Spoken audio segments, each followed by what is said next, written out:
И дофамин — это желание обладать. Дофамин — это желание быть рядом. Дофамин — это желание доказать. Нейромедиатор достигаторов.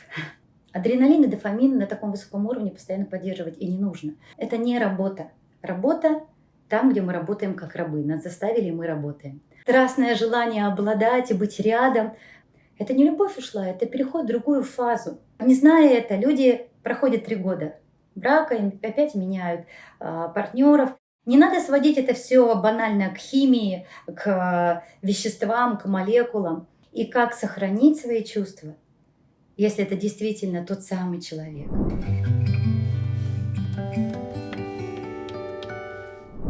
Доброго дня, друзья!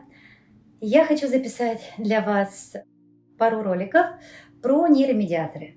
Эта тема очень популярна, она многих интересует, потому что нейромедиаторы действительно являются дирижерами нашего организма, нашего настроения, наших психических возможностей. И, можно сказать, это такие серые кардиналы, которые управляют за сценой нами. Например, рассмотрим ситуацию влюбленности. Уже давно разложили это чувство на химические составляющие, но все равно вопрос не закрыт. Да, известно, что когда человек сначала видит объект своей любви, и он в первые именно полгода очень активно переживает, думает, тянется к этому человеку. Это, кстати, не только в отношениях, но также, когда какое-то любимое дело, например, появляется. И первые полгода, почему они особенные? Организм выбрасывает намного чаще, чем обычно, и больше, чем обычно, адреналина.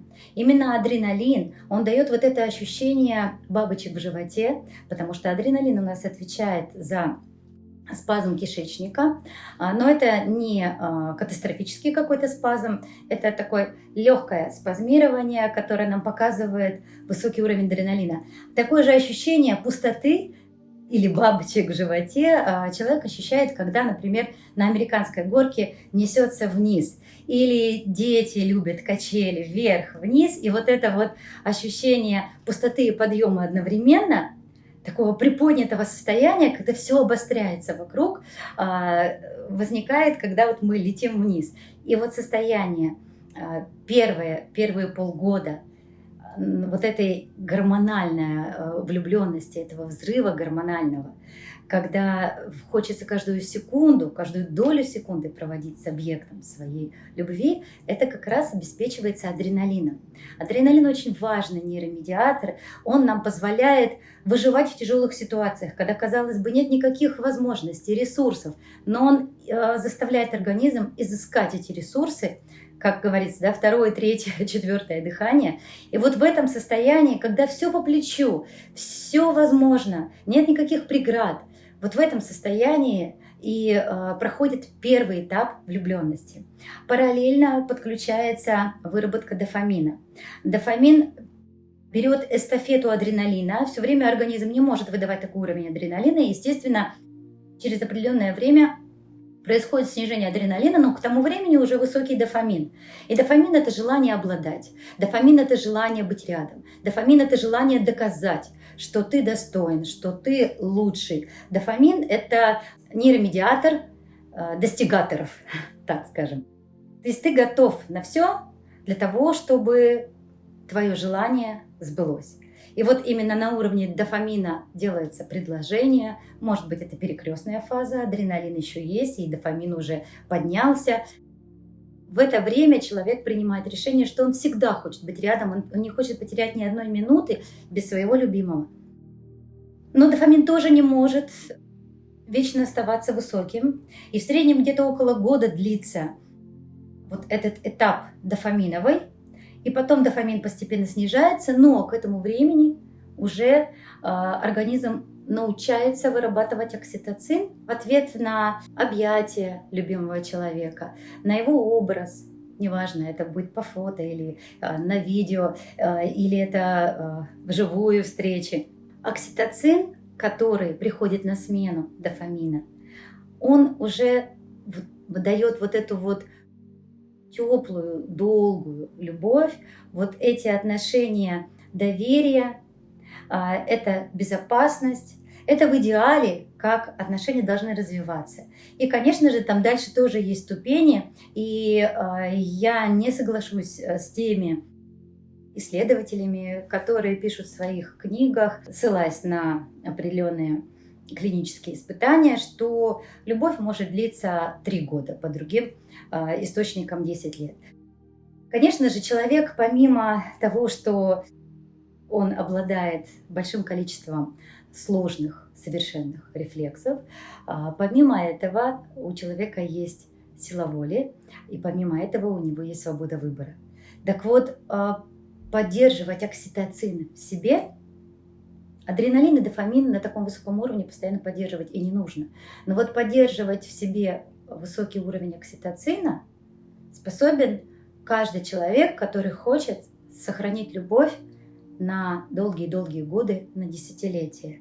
И это действительно, здесь я соглашусь с теми, кто говорит, что любовь — это труд, вот когда уже именно проходит влюбленность, это труд в отношениях, но это не работа.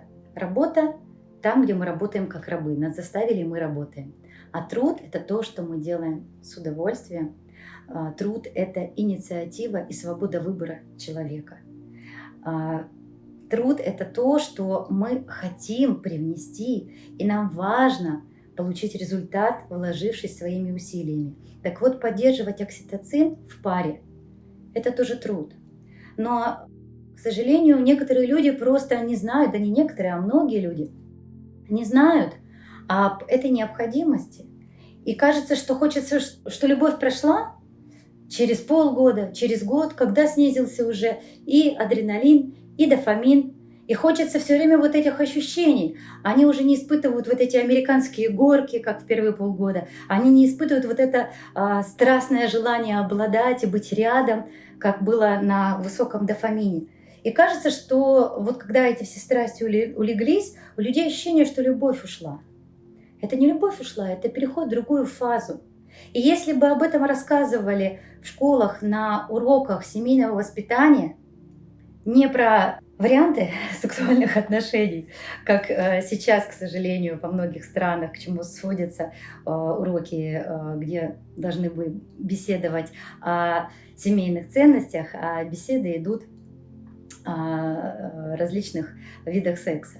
А вот если бы рассказывали на этих уроках о том, как наш мозг реагирует на отношения, и что такое окситоциновый длительный период, который может быть длиной и в 40, и в 50 лет, и что нужно для этого делать, и что не должны быть все время американские горки. Да, можно себя возвращать вместе с партнером в адреналиновый период или в дофаминовый период. Действительно, есть для этого инструменты, и это несложно. Если ты знаешь, как это запустить, и совместно проживать адреналин, но от хороших событий, или дофамин. И это, по сути, такой вот возврат, как прыжок на машине времени в те самые первые полгода, 12 месяцев, когда отношения только начинались. И вот тем самым как освежить, как глоток свежего воздуха.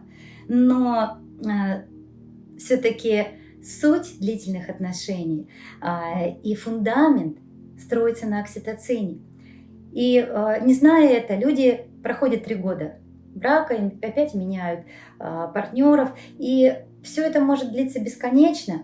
Здесь очень важно понимать эти фазы, очень важно детям об этом рассказывать. Подросткам, особенно подростки, когда они сталкиваются с первой любовью, вот здесь очень важно их поддержать и объяснить, что с ними происходит. Не надо сводить это все банально к химии, к веществам, к молекулам.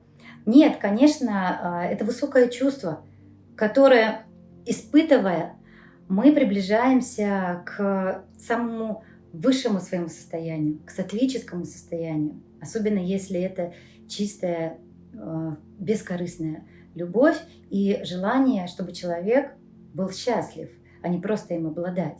Но приходит это все-таки уже на окситоциновом этапе. И говорить с подростками о том, что они испытывают, и как может быть дальше, и как сохранить свои чувства, если это действительно тот самый человек. Как не попасть в эту ловушку спада адреналина и дофамина и не отвернуться от того самого единственного, своего любимого. Вот это, я считаю, это задача семьи, это может быть даже важнее, чем ребенку дать возможность изучить там дополнительный язык иностранный, к примеру, да, или нанять ему репетиторов, чтобы он участвовал в олимпиадах. Это, конечно, тоже важно, если у него есть к этому способности и желание, но мы все хотим, чтобы наши дети, кем бы они ни стали, чем бы они ни занимались, самое главное, чтобы они были счастливы. И понимание того, как управлять своими гормонами, своими нейромедиаторами, а это не только в отношениях, но это и в карьере, это и в способности обучаться. Ведь не случайно сегодня очень многие дети, да и взрослые, концентрацию могут держать только минут по 15-20. Я могла бы рассказывать на тему нейромедиаторов, и как у меня вот есть курс про нейромедиаторы, многие часы лекций. Многие часы я могу погружать в эту тему и рассказывать различные нюансы по приему препаратов, по диагностике, по взаимодействию нейромедиаторов, как находить нелекарственные формы для возвращения себя в эталонное состояние. Но есть сегодня требования, и они таковы, что ролик дольше 15, а уж тем более 20 минут, аудиторией не воспринимается. По причине, что человек уже находится современный в сниженном уровне дофамина, в сниженном уровне ацетилхолина. У него не хватает концентрации внимания, даже если ему интересно, ухватиться и послушать 40 минут, час. Это сегодня доступно немногим. И очень важно своим детям дать возможность сохранять концентрацию внимания столько, сколько способен наш мозг. Но это точно не 15, не 20 минут. Дать возможность разбираться в своих чувствах и не потерять те самые важные отношения просто от незнания. Дать возможность своим родителям быть с ясной головой и крепкой памятью долгие-долгие годы, а не впасть в болезнь Альцгеймера или Паркинсона, что сегодня все чаще и чаще происходит и в более молодом возрасте. Есть методы, например, также связанные с нейромедиаторами, для того, чтобы помочь пройти какой-то сложный этап. Например, когда человек по какой-то причине расстался, да, со своим партнером. То есть прекратились отношения, может быть, по причине партнера, да, по инициативе партнера, либо сам человек понял, что вот, к сожалению, хотя и была влюбленность, были чувства, но вот, к сожалению, это не тот человек. Разные ситуации в жизни с нами бывают, и бывает очень тяжело пережить вот эту душевную боль в период расставания, особенно в первое время.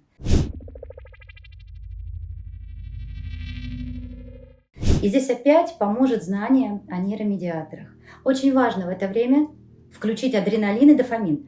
Я не случайно вам сейчас говорю об этой ситуации, казалось бы, в продолжение, да, темы любви, потому что именно, как вы уже знаете, адреналин и дофамин сопровождают первый период влюбленности. Так вот, когда расставание, либо какая-то потеря, особенно именно потеря человека из своей жизни, он выпадает из вашей жизни по какой-то причине, и очень сложно с этим смириться. Так вот здесь очень важно опять создать высокий уровень адреналина и дофамина. Именно это поможет организму, мозгу, нам, нашей душе принять эту ситуацию и найти следующие мотивы, цели, желания жить свою жизнь дальше. Как можно поднять адреналин и дофамин? Это можно использовать, например, там, когда закончилась первая влюбленность у подростка, и он переживает, или это неразделенная любовь, то есть когда надо помочь ему переключиться и пройти этот этап, пройти его достойно и с осознанием опыта. Например, спорт. Спорт и какое-то любимое дело. Это может быть новое увлечение.